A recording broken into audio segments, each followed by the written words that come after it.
বিজেপির জোড়া মিছিল আটকাতে রাজ্য মরিয়া। বিচারপতি কৌশিক চন্দ্রের রায়কে চ্যালেঞ্জ। ডিভিশন বেঞ্চের দৃষ্টি আকর্ষণ রাজ্যের। আজ বিকেলে আগরপাড়ায় মিছিলের ডাক শুভেন্দু অধিকারীর। কাল বর্ধমানে মিছিল করবে বিজেপি। রাস উৎসব এবং গুরু নানকের জন্মদিনের মিছিলে আপত্তি রাজ্যের।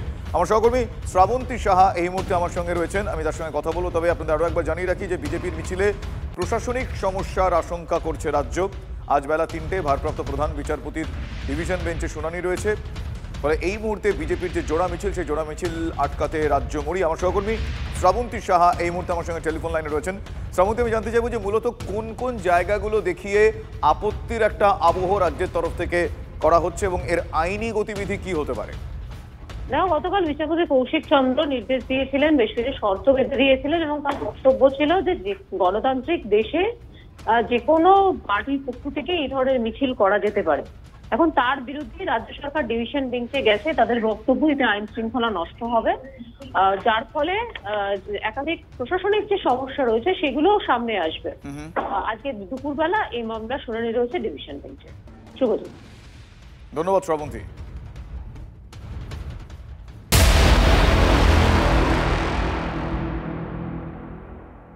বঙ্গে এসআইআর শুরু। বাড়ি বাড়ি পৌঁছে যাচ্ছেন বুথ লেভেল অফিসাররা, বিএলওরা। আজই আবার পথে নামছেন মমতা বন্দ্যোপাধ্যায়। এসআইআর ইস্যুতে আজ মিছিল করবেন তৃণমূল সুপ্রিমো। অভিষেক বন্দ্যোপাধ্যায়ের সঙ্গে থাকবেন। রেড রোডে আম্বেদকর মূর্তির সামনে থেকে মিছিল শুরু হবে। মিছিলের গন্তব্য জোড়াসাঁকো ঠাকুরবাড়ি।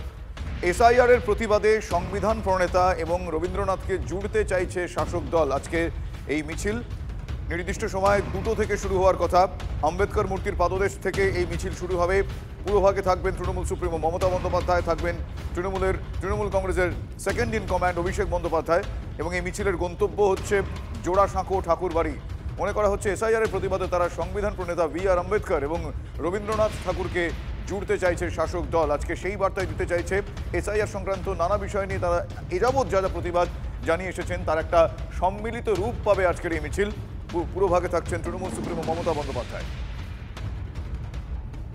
এসআইআর এর বিরুদ্ধে তৃণমূল কংগ্রেসের সমস্ত স্তরের নেতা কর্মী, শুভানুধ্যায়ী সৈনিকদের আহ্বান জানানো হয়েছে। বিশেষ করে কলকাতা সহ যে পার্শ্ববর্তী 2-4টি জেলা রয়েছে, যেহেতু কাল থেকে ইনিউমারেশন ফর্ম ডিস্ট্রিবিউট হবে, বিভিন্ন জেলা থেকে লোকেদের আসতে বারণ করা হয়েছে।